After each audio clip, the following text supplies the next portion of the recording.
Deməli, buradan baxın zəhmət olmasa hələ. Bu müəssisəmizin bir neçə aylıq əməliyyatıdır. 2025-ci ildən başlatmışıq ki, dövrlü anlayışımız formalaşa bilsin və müqayisəli cədvəllərimizi hazırlaya bilək. Müqavilə nömrəmiz var. Müqavilə bağladığımız şirkətin adı mövcuddur. Müqaviləni bağladığımız tariximiz var. Müqavilənin bitmə tarixi var. Avans faizi var. Yəni müqavilə neçə faizlik avansla işləyir. Müqavilənin əlavəsinin tarixi var. Yəni qiymətlərin razılaşma protokolunun tarixi, əlavənin nömrəsi mövcuddur. Elektron qaymənin tarixi və elektron qaymənin nömrəsi mövcuddur. Təyinat var. Yəni bu müqavilənin təyinatı bizim şirkət üçün, yəni Five Star üçün nədir?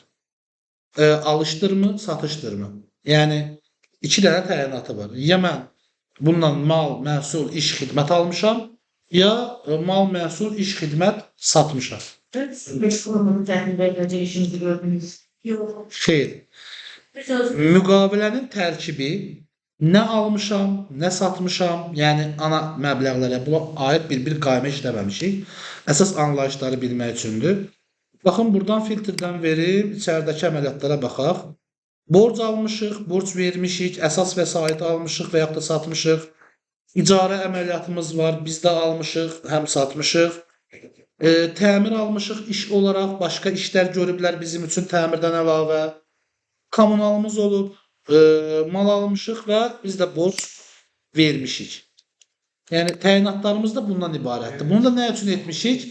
Həm faiz gəlirlərimiz, faiz xərclərimiz olsun, həm nə bilim, belə deyək də, icarə gəlirimiz olsun, icarə xərcimiz olsun ki, hesabatlılıqda onun maliyyə gəlirləri, əməliyyat gəlirləri bu tipli formatlara ayıra bilər. Heç yadımdan çıxıb, məsəl üçün, bura səhmlərlə bağlı bir şey qeyd eləməmişəm. Məsəl üçün, səhm alış-satışlarda olsun hətta deyə. Buradakı sən müqavilə tərkiblərini deyirsənsə, onu yeniləşdirmək olar. Sonra məbləğə gəlir uşaqlar. Baxın, əsas məbləğ var və əlavə dəyər vergi məbləği var. Hələ ki, vergi hissəsi sizi narahat etməsin. Verginin ədəvi hissənin 99% burada alış hissəsində görəcəksiniz. Niyə? Çünki vergi əməliyyatlarına keçmədiyimiz üçün və başlamadığımız üçün. Siz aldıqlarımız, bizim sadələşmiş şirkəti, təzə başlamışıq, axı may ayında başlamışıq işləməyə, hələ biz yekəlməmişik, dövriyyəmiz böyüməyib, əlavə dəyər vergi ödəyicisi olmamışıq. Onun üçün sadəcə alışlarımızı sizin şirkətlərinizdən, bu digər şirkətlərdən aldığımıza görə, onlar da böyük şirkət olduqlarına görə, ədəveli şirkət olduqları üçün mənə fakturanı, sizin gördüyünüz elektron qaymı var idi, onu ədəveli göndərirlər mənə. Bir əsas məbləğ, bir ədəvesi olur. Mən də sadələşmiş olduğum üçün onun ikisini eyni yerdə qəbul edirəm, dəyər olaraq və ödəməmi də ona uyğun edirəm. Ödəniş məbləğim var, nə qədər ödəmişəm və o ödənişi hansı tarixdə ödəmişəm. Mənim hesabatım üçün vacibdir və yaxud da ki, burada əməliyyat jurnalında tarixləri qeyd etməyim üçün mənim üçün vacibdir.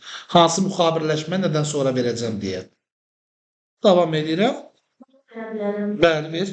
Cədvəli daha çox biz gələcəkdə işdə rahat işləyək deyə veribsiniz, yoxsa işdə tələb edin? Çünki mən belə cədvəli görməmişəm buna görə. Görməyəcəksən də bu reyestrləşdirilmiş bir şeydir, cədvəldir. Bunu sən özünün rahatçılığın üçün etmən lazımdır. Bəli, bunu sən öz rahatçılığın üçün, informasiyaları itirməməyin üçün, etdiyin əməliyyatları yoxlaya bilməyin üçün sənin belə bir cədvəlin də olmalı ki, ani moment açıb baxa biləsən. Sən elə bir müqaviləni, bu müqavilə reyestrinin bir qismidir. Orada sadəcə ödəmələr falan yox. Həmin yerdə. Burada mən onu da əlavə etmişəm. Əslində siz müqavilələrin hamısını bu formada qoymalısınız. Yoxsa bir cədə kimsə girib dəyişə də bilər. Yəni siz qalması belə başqa qalıqda yapar. Bəli, onun üçün bir proqramına keçəndə sizə izah verəcəm. Orada istifadəçi var, hansı ki siz bütöv girirsiniz. Sizin istifadəçi adinizə görə sizə verilən kodu anında dəyişməniz lazımdır. Anında. Kodu təslim aldınız, anında kodu dəyişirsiniz. Şirkətin rəhbəri belə istəsə vermirsiniz. Şirkətin rəhbəri belə istəsə vermirsiniz. Səbəb nədən ibarətdir? Çünki siz onunla girdiyiniz zaman altına adınız çıxır və o sizin imzanızdır artıq. Sizin adınızla kimsə girib dəyişiklik etdiyi təqdirdə o sizin adınıza yazdır. Yəni bu netdir. Ona görə o da diqqətli oluruq. və hər zaman əməliyyatları fərqli-fərqli yerdə saxlayırsınız asanlaşdırmaq üçün. Ödəniş tarixini dedik, nə zaman ödəmişik? Ödənişin forması vacibdir. Nağdımı ödəmişik? Post terminalından mı ödəmişik? Və yaxud da bizə nağdımı ödəyiblər? Yoxsa kartla mı ödəyiblər? Və yaxud da ki, bank vasitəsilə mi ödəyiblər? Mən bunlarla nəyi müəyyənləşdirəcəm bilirsiniz? Əgər mənə nağd və yaxud da ki, kartla ödəyiblərsə, deməli bu mənim pərakəndə satışımdır. Yəni satmışam, satan kimi gəlirim gəlir. Yox, bankdan ödəyiblərsə, deməli bu iki biznes arasında olan əməliyyatdır. Yəni bu elektron qaymə burada birəbir qüvvədədir. Hər əməliyyatın qabağında elektron qaymə görürsünüz, o keçərliliyi daşımır əslində. Sənə bankla ödənənlərdir ən vacib olanı sənin üçün. Gəldim nəyə? Gecikmə günlərinə. Sizlər buna baxmalı və hesablamalısınız. Həqiqətən bu qədər mi gün gecikib? Bu qədər gün gecikibsə, illik faizi nədir bu gecikmənin? Burada göstərir 12. Amma bizə aylıq nə qədər faiz yazılıbdır? 0.8. Anında düzəliş edib 1% etməmiz lazımdır. Edə bilmədikdə 1% etməmiz lazımdır. Səbəb nədən ibarətdir? Bu informasiya burada niyə elə 1% deyil? 12 idi, aylara böləndə 1 olsun. Çünki bu bütün əməliyyatların hamısını hər zaman bir nəfər etmir. Bu reestri başqası hazırlayar. Sən onun əvəzinə debitor-kreditor işləyərsən. Baxmazsan, hesablamaya diqqət etməzsən digər şərtlərə, götürüb 0.8% hesablayarsan və yaranmış burada məbləğ var, görürsünüz, gecikmə məbləği. Nəyin gecikməsidir? Alışın. Deməli, bu sənin faiz xərcindir. Sən faiz xərci kimi götürüb 500 keçərsən. Bu da gələrsən də uyğunsuzluq verər. Xərcdə bunun az olmasının problemi yoxdur. Amma gəlirdə az olduğu təqdirdə sən həmin məbləği bir də qaytarıb qarşı tərəfə ödəyəsən. Müəssisənin ödəməməli olduğu pulu qarşı tərəfə ödəmiş olasan. Ona görə başqasının verdiyi bütün informasiyalara hər zaman diqqətlə yanaşmalısan. Ən azından hesablaya bildiyinə.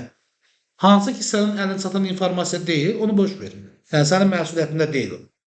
Amma sənə verilən informasiyanı sən özün hesablayıb doğru nəticəyə çıxa bilirsənsə, onu özün hesablayıb baxman lazımdır. Çünki artıq səndə, necə deyim, data və məlumat var. Bəli. Gecikmə fərqi niyə 21%-dir? Onu tam başa düşürəm. Çünki burada yazıb ki, illik faiz nə qədərdir deyir? 1%. Bir ildə neçə ay var? Deyirsiniz. Hə. Bəli, ayad. Hətta bu rəqəmi də 500 manatı da deyək ki, 1% o qədər edir. Böləcəm, günlərə görə də bilərəm ki, bir günə görə nə qədər? Bəli, bu aylıqdır, düzdürmü? Deyək ki, gecikmə var. Hə. Amma burada 5 gündür. Görürsünüz, 5 günə görə də 500 manat yazılır. Kimsə istəyir ki, mənim daha çox xərcim çıxsın. Alışda da axı bu. Alışdı mı? Düzdür, bəli. 500 manat edə bilməz axı 5 günə görə. Mənim məbləğim nə qədərdir? 34.000. Nə qədərini ödəmişdim? 20.000.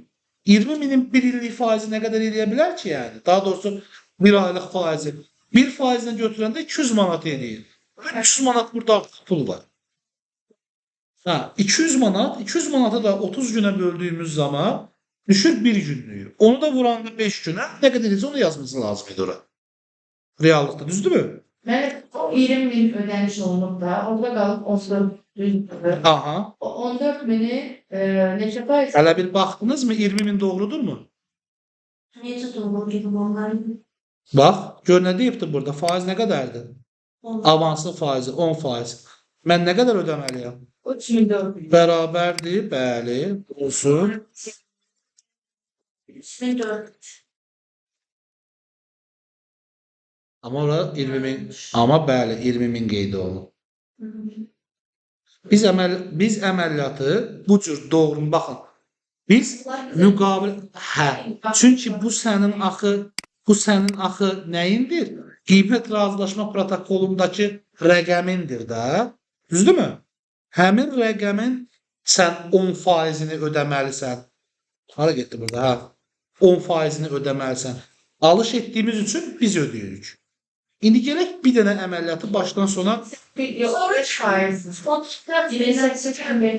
400'ü qalan məbləği şey yeyir. gəl onu danışa edək. Videomuzu da çox uzatmayaq bir əməliyyat üçün. Ən azından müxabirləşməsini və balansını da göstərə bilək. Yəni prosesə necə gedək?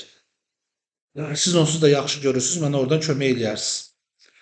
Deməli, gələcəm birinci əməliyyatıma. Mən ilk əməliyyatımın tarixi nə zaman baş verib? Əməliyyatımda hansı tarixi götürməliyəm? 15 may. Baxın, əməliyyatımda may ayında baş verib məndə əməliyyatlar. Düzdürmü? Müqavilə bağlamışım, müqavilə tarixi mənə maraqlı deyil. Amma onunla bağlı olan digər əməliyyatlar müqavilənin əlavəsi var ha. Onun tarixidir 03.05-də. Mən bir əlavə razılaşma da bağlamışam. Yenə bir əməliyyatımı bu maliyyə əməliyyatı? Xeyr. Çünki mal göndərməmişəm. Gəlirəm, qayməmin tarixi var 12.05-də. Ödəməmin tarixi var 15.05-də. Bəs yaxşı, mən avansı, gözəl sual. Necə olur? Mən avansı bəs hansı tarixdə ödəmişəm? Axı, mən avansı ödəməli idim, proses sonra başlaması lazım idi. Yəni, mənim birinci avansım, yəni ilk əməliyyatım, avansın verilməsi olmalı idi müxabirləşmə ki, qarşı tərəfdən əməliyyatlar gələ bilsin, başlaya bilsin əməliyyat tariximdən. Avansım da 10%-dir və mənim məbləğim də 34.000 manatdır. Deməli, 3.400 manat mənim ödəniş məbləğimin olması lazımdır. Və 3.400 manatı ümumi olmaması lazım. Uşaqlar, baxın, bura diqqətim yayındı mənim. Bura bəlkə sizin üçün bir ədəbə daxil rəqəm qoyum ya da qoymayayım. Mən 2 rəqəm ödəməm lazımdır da 40.120 manat. ATV dahil. Bəli, ədəbə daxil 40.120 manat ödəməm lazımdır. Harada oldu? Burada ədəbisi də var axı. Rabasın şirkəti ədəbeli şirkətdir. Sizə qaymə faktura vermişdim sənədlərinizin içərisində. Həm əsas məbləğ var idi orada, həm ədəbi, bir də aşağıda ikisi bir yerdə. Mən sadələşmiş olduğum üçün onların ikisi bir yerdə malın dəyəri kimi qəbul edirəm. Ümumiyyətlə, ikisinə bir yerdə baxmalıyam. Tarix olaraq pulun tarixini götürməliyəm, amma doğru deyil. Çünki göstərir ki, mənə sənin təhvil təslimin elektron qaymən 12.05-dədir. Sənə malı veriblər, sonra sən pulu ödəmsən. Bu zaman bu avanslı əməliyyat ola bilərmi? Yox, birinci avans aldım. Deməli, birinci mən önce malı almışam. Avans ödəməmişəm. Ona görə burada 20.000 imiş. Aydındır ki, baxın. Əgər mən avans ödəsəydim 10%, mənim ödəmə tarixim elektron qaymədən əvvəlki tarixi olardı. Düzdürmü? Yəni, birinci mən pulu ödəyərdim, sonra sən malı göndərərdin. İndi sən malı göndərmirsən, mən borclanmışam axı. Sonra mən borcumu ödəmişəm sadəcə. Amma biz niyə 20.000 ödəmişik, tam ödəməmişik də, yəni 34.000 deyil. Pulunu çatmayıb, qismən ödəyə bilmərik. Yəni, niyə olmasın ki? Tam da ödəyə bilərik, qismən də ödəyə bilərik. Gəlir indi əməliyyatımıza. Tarix olaraq elektron qaymənin tarixini daxil edirəm. 12.05.2025-ci il 12.05.2025 Bu nə qəribə tarixdir? Tərsinə düşübdük. Neysə, onu görüm.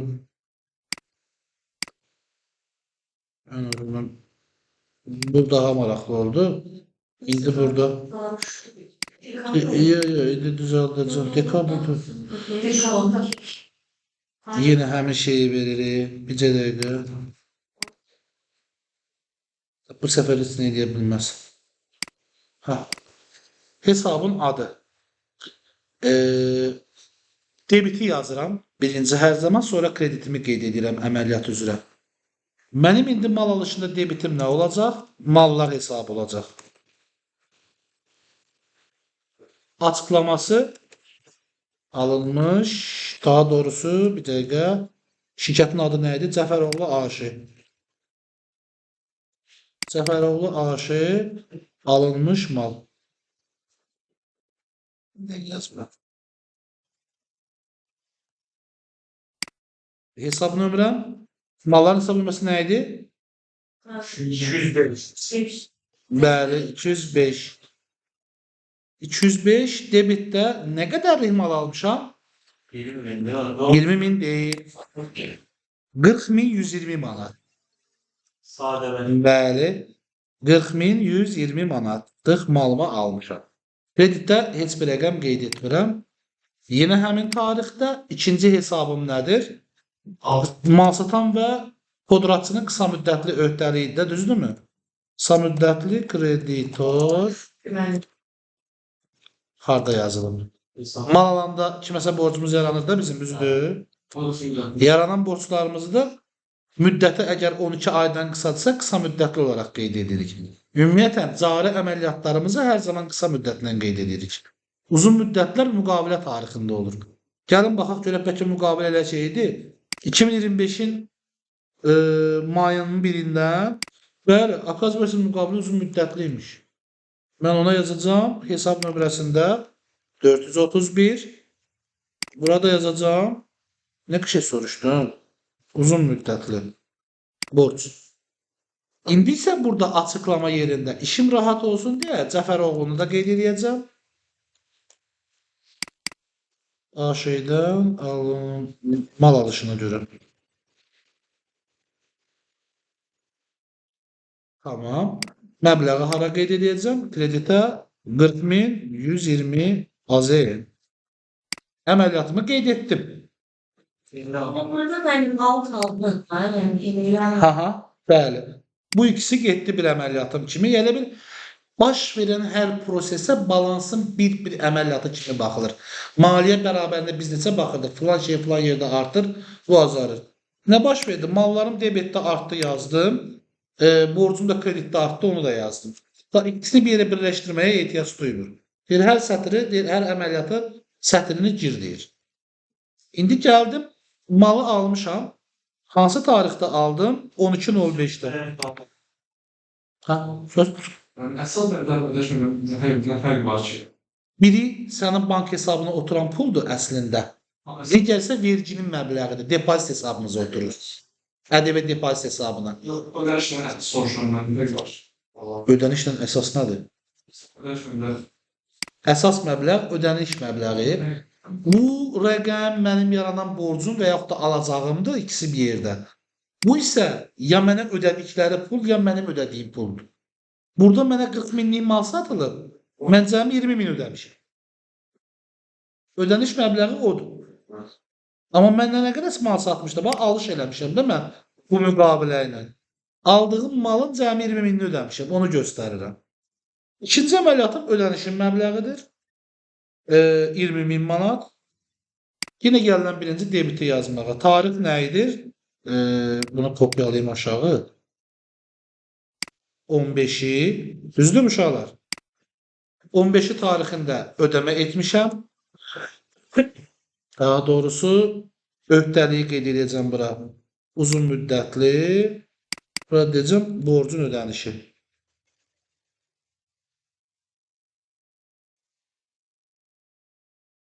Borc ödənişi bir qismi. Tam ödəniş yazmıram. Hesab nömrəsi 431.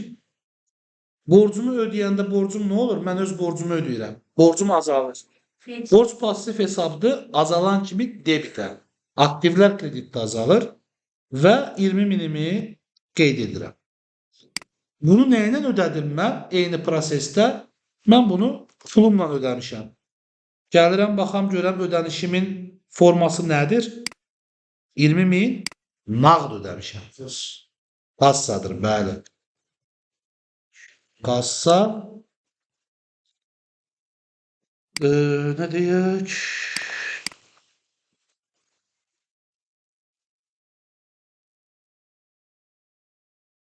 Bunu başqa mal alışına görə elə belə yazacağım. Orada bir istemem.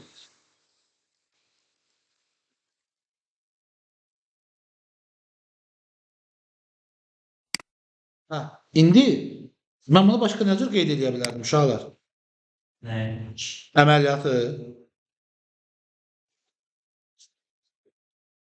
Ha, düşünün. Açıklama. Yo, əməliyyat olaraq. Hava. Yo. Pasif değildir. Uşaqlar, kassadan ödəmişəm. Bunun təxtlərini ödəmə ehtimalı var idi da, düzdürmü? Gedib qarşı tərəfin yerində ödəmə. Mən niyə bunu təxtəli yazmadım? Bir ona da məntiqinizi düşündürün. Gel bol. Malı gəlib mənə çatdırıblar axı. Yani Orada da- da Bəli, birbaşa gəlib kassadan götürmə ehtimalları da var özəndə. Birbaşa verilmə əməliyyatı edə bilərəm. Hə. Çünkü pasif değildir. Əslində əməliyyatımıza aidiyyatı yoxdur. Sadəcə momentdir deyə yerini izah etməyə çalışdım ki, mən ödənişi kassadan deyib də edirik. Baxın, şərtimizdə deyir ki, ödəniş nağd olubdur. Düzdür? Nağda kassa əməliyyatıdır. Biz nə demişdik? Demişdik ki, kassadan pul verildiyi təqdirdə biz onu yalnız və yalnız təhtəl hesabla ödəyə bilərik. Deyirəm, mən bunu kassa ilə də yazdım. Niyə yazdım kassa ilə? Çünki mal mənə gələndən sonra ödəmə eləmişəm özdə nağd. Yəni onu yerində götürə bilərlər. S bölümünde böyle ki. Hansı? Bakmış bir ücretlerimiz yazdı diyor. Ben yazdım. İki S bölümü birinciden düşürdü. Hala birinciden düşürdü. Onlar birinci əməliyyatın daha arxasıdır. Səfəroğludan gedir söhbət. Sanki iki S bölümü. Yani böyle var. Bundan bunu deyirsən. Bir bu, bir bu. Yarı hissəsi 1-2'dir. Digər yarı hissəsi də 3-4. Belə deyim. Çünki 3-4. Hədə hələ mən birinci şirkətin əməliyyatı bitirməmişəm ki. sən gəldin bu müqavilə tərkibinə qədər bilmirsən. Aha. Müqavilə tərkibindən sonra digər ikinci hissəsi var. Belə başa düşürəm. Ha da, yəni o vaxt əməliyyat burada 3, 4, 5 də çıxa bilər yəni. Əməliyyatımızda nasıldır? Elə davam edirik yəni, həmin tarix üzrədir. Ben Bu da var, tarixləri hamısını qeyd edibdir. Mən də onlara ardıcıllığına baxıram. Bax, baxdım ki, birinci 12 yox. Niyə? 12 15-dən sonra gəlir. o biri 5-ci ay, mənim birinci. Bu müqavilənin bağlanması. Müqavilə bağlananda məndən bir şey baş vermir ki. Nə yazsın? Mən əməliyyat sürəni qeyd edeyim. Bəli, malın gəlişindən başladım. Birinci tarih olsa 25-ci ayda. Hə, tamamilə doğrudur. Bir qaymədən başlayırıq da mən. Hı. İndi əməliyyatımı girdim. Burada hazırdır. Amma buna uyğun digər tərəflərini də düzəltməliyəm. Deyir ki, gecikmə günü 5 gündür. Nəyə əsasən gecikməm var mənim? Nə etmişəm, gecikmişəm mən? Məsələn, bu alışda gecikmə əmələ gəlib. Mən avans verməmişəm ki, deyəm, gecikməm var və yaxud da ödəməm də burada göstərilən şərtə uyğun gecikməyibdir. Baxıram əməliyyatlarıma, görüm gecikmə müəyyənləşdirə bilirəmmi? Şərt olaraq. Ödənişi vaxtında ödəmişəm. Baxıram ki, mənim müqavilə tarixim ayın 1-idir. Ayın 3-ü qiymətlərin razılaşma protokolunu bağlamışam. Yəni və onunla bağlı mənə şey göndəriblər. Elektron qayməni göndəriblər, yəni malı göndəriblər. Mən də həmin mala görə ödənişi etmişəm mal gələndən 3 gün sonra. Ümumi müqavilə bağlayandan da 15 gün sonra. Razılaşma protokolunu bağlayandan 12 gün sonra ödəniş etmişəm. Amma mal mənə gəlməmiş, mən nə zaman ödəməni etməli idim? Əslində, reallığım nə idi mənim? Razılaşma Avans var idi də, düzdür? Bəli. Ayın 3-ü mən 3400 manat, daha doğrusu 3400 manat diyor, üzr istəyirəm. Hansı rəqəmin 40120 manatı, 4120 manat pul ödəməm lazım idi. Hansı tarixdə ödəməli idim mən onu? Artıq qiymətlərin razılaşma protokolunu bağladığım tarixdə. Ben ilk mümkün. Ama birinci 40 mümkün. Onda 12%, 10% değil ki. 4 milyon. Avansım 10% axı. O başqa şey faizidir. Kıymet var. Yo. Bax mən avansı, bunu biraz böyüdüb görünmür bəlkə doğru. Faizi bakın. Ha, bilirəm ona baxsan. 12% gecikmələrə görə olan illik faizimizdir. Bu şirkətlə aramızda, Zəfəroğlu ilə bizim aramızda. Ha, biz hələ avansın rəqəmini hesablayırıq ki, biz avansın ödəməsini gecikdirmişik də. Qarşı tərəfə avans ödəməli idik, amma ödəməmişik. Adam arsız malı göndərir, biz hələ ondan sonra ödəmişik. Yəni biz avansımızı 12 gün gecikdirmişik. Bizim ümumilikdə 5 gün deyil, 12 gün gecikməmiz var. Bu birinci düzəlişimiz. Keçdik ikinci hissəyə. Aylıq 12% qalır, daha doğrusu illik 12% qalır yerində. Burada isə gecikmə faizi aylıq deyək, buna günlük deyək. Gəlin aylıq deyək də yəni. Aylığın bizə bir əhəmiyyəti varmı? Ayın 12'si de, 12'si 5. aylık qayna tarihi. Aha. Hə. Burada da ödəniş tarihi 15'i 5. aylık. Aha. Niye orada 15 gün, 3 gün olmuş gecikmə? Bəs yaxşı, sən adama o mal göndərməmişdən qabaq 10% ödəməli deyildin. 10% ödəməliydim ama axı orada gün... Ödəməmsən axı. 3 gün daxil. Mən niyə əlavə baxdım? Faiz Niyə 3 gündür? 3 gün deyil. Avansdan hesabladım. Sən avansı ödəməliydin ayın 3-ü, may ayının 3-ü. Sən ödəmirsən pulu nə zaman? Ayın 15-i. 3'ündən 15'ine kimi. 12 gün fərq varmı? Daha doğrusu 12 gün də yox ha. Qayna tarihi. Bir gün oradan çıxmalıyıq uşaqlar. Yəni ayın 3-ü günü ödəsəydim mən, gecikməm yox idi. 3'ü ödəmədim deyə 3 sayılır başlayır. Amma ödədiyim gün sayılmır artıq gecikmədən.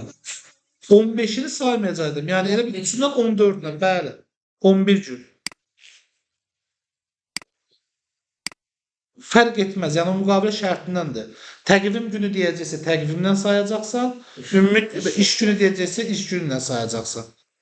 11 gündür. İlliyimiz 12'dir. Aylığımız dedik ki 1%'dir. Və gəlirəm real mən gecikmə məbləğini hesablamağa. Bərabər deyirəm gecikmə məbləğinə. Nə qədər pul ödəməliydim? 40.000.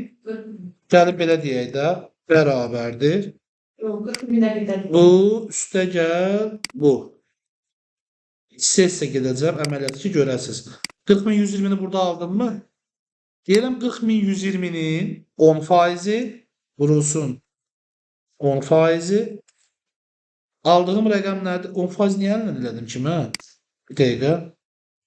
Üstürə axıra çəkə bilim deyə deyirəm ha. Bu faizi 4012 manat. Bu mənim nəyim idi? Ödəməli olduğum rəqəm idi. Avans veriləcək avansı mı? Hə. Ödəməli idim amma ödəmədim. Avans verildi. Və mən bunu gecikdirdim bu məbləği. İndi bunu bütöv mötərizəyə alıram ki, rəqəmi təkrar hesablaya bilim. yaxın. Verirdi axı və burada müqaviləmizdə avans şərtimiz var bizim. Razılaşmışıq səninlə ki, sən avans ödəyəcəm. O qədər uzun sürətən 15'i 20 avans verməmişəm, mal gələndən sonra da 20.000 ödəmişəm də ama.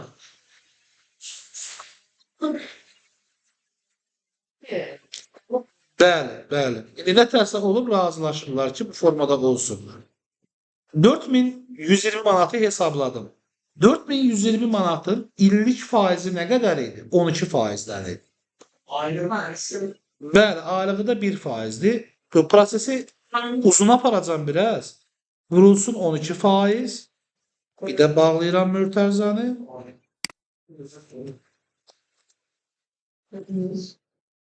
481 manat etdi mənim aylıq faizim. Həmin bu aylıq faizi də görürəm. Deyək ki 30.4'ə. Ortalama ayların gün sayına. Yəni 365 günü 12'yə böləndə 30.4 edir. Edir 15 manat 84 qəpik. Bu nədir? Bizim bir günə görə olan bəli, gecikmə rəqəmimizdir. 11'e. Bəli, bir dənə də mötərizə. Bu da vurulsun 11'e. 11'ə. 11'ə hardan alıram? Şuradan alıram. 174 manat 21 qəpik. Və bunu da ortada nəsə var? Vəli getdi. Bir baxaram görüm hansını aid. Ha? Ha, burada gün yazılır. Bir dəqiqə görək. Bəlkə də siz düz deyirsiniz. Ha, düz deyil. 0 gün, 2 gün, ha düzəlir. Problem deyil. Gerisini özü sən edərsin.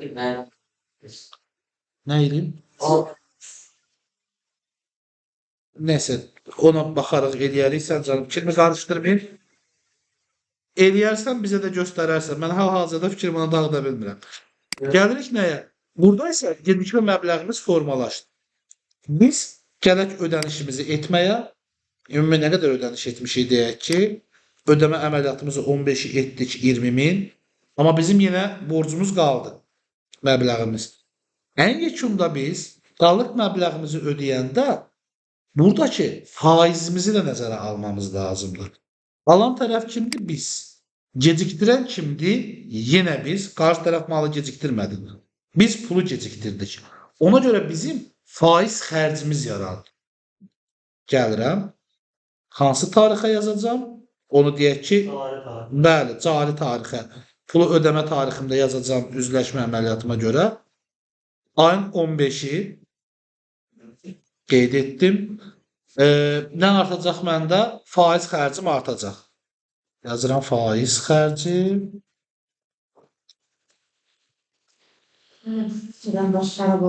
Faiz xərcinə? Faiz xərcini artırdım. Nə qədər artıracağım faiz xərcini? Buradakı rəqəmim qədər 174 manat 21 qəpik.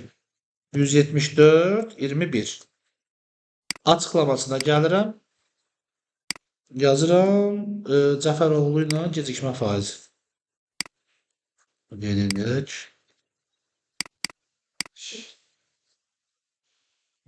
Banka hesabı. Aslında Xeyr, bank hesabı yazmıram.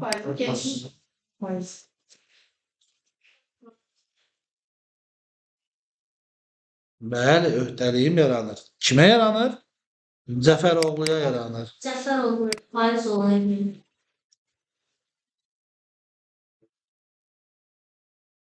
Bunun hesab nömrəsini yazmadım. Kredide yazıyor mu? 74.